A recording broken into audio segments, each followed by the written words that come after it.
Hello, I titled today's blog, Be a Witness. The scripture that I used was Matthew 5:16. Let your light so shine before men that they may see your good works and glorify your Father in heaven. And the other scripture was Acts 22:15.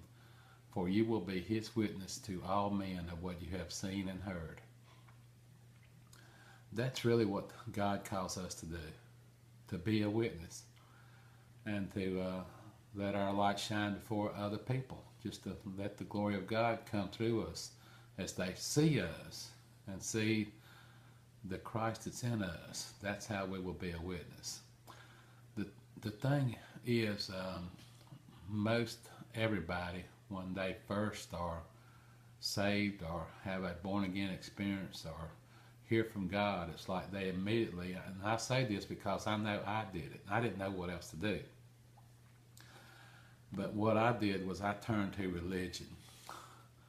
I just immediately turned to religion, and actually I put myself into bondage by trusting what religion, the religion that I was a part of at that time, what they were telling me. And it made sense. It sounded like what the word says, but at the same time, it was not. I really did. I put myself into bondage because what I tried to do, the main thing was for me was to keep the Sabbath holy, sundown Friday from sundown Saturday, to do nothing but be in prayer, to be in church or in the Word for 24 hours, for one day a week. It was impossible. I couldn't do it. I really tried. I didn't understand.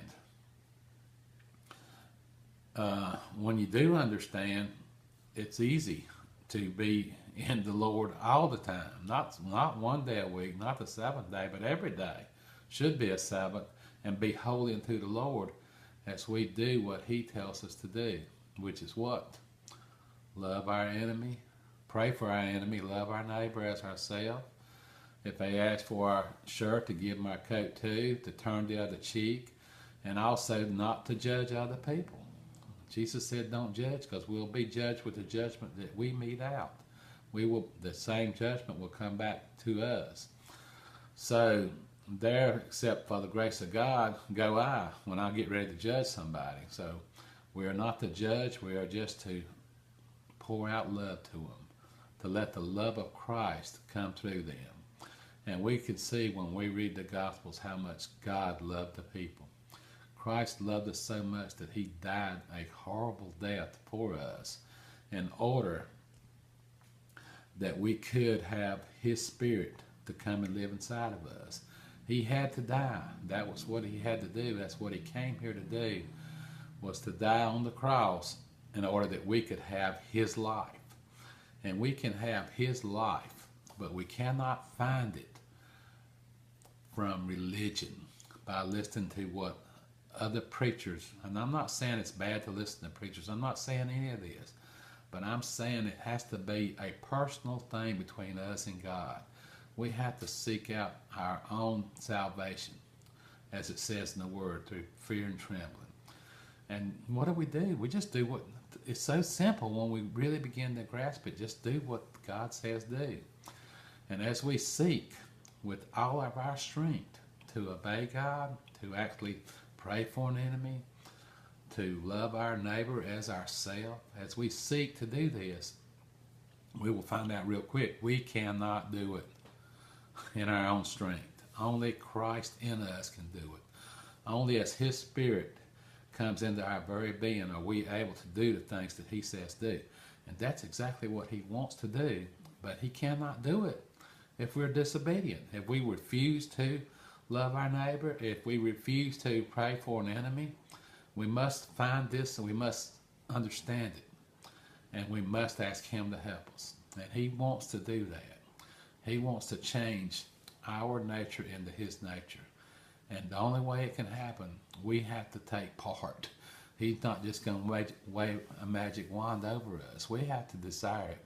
We have to desire to be as He is, to be a walking epistle of love. And not to not to turn to what other men of God or other preachers or religion, your church may be telling you or whatever. It has to be personal. You have to do it. You have to want to do it. You have to walk it out. There's no shortcut. In order for Christ to come inside of us and live inside of us, and for our glory to be seen, for all men to see Christ, we have to personally take it by force. Force ourselves to do everything we can do, and then let Him help us, because He's going to need to help us. We can't do it by ourselves. I hope what I've said today has helped you. Thanks for watching.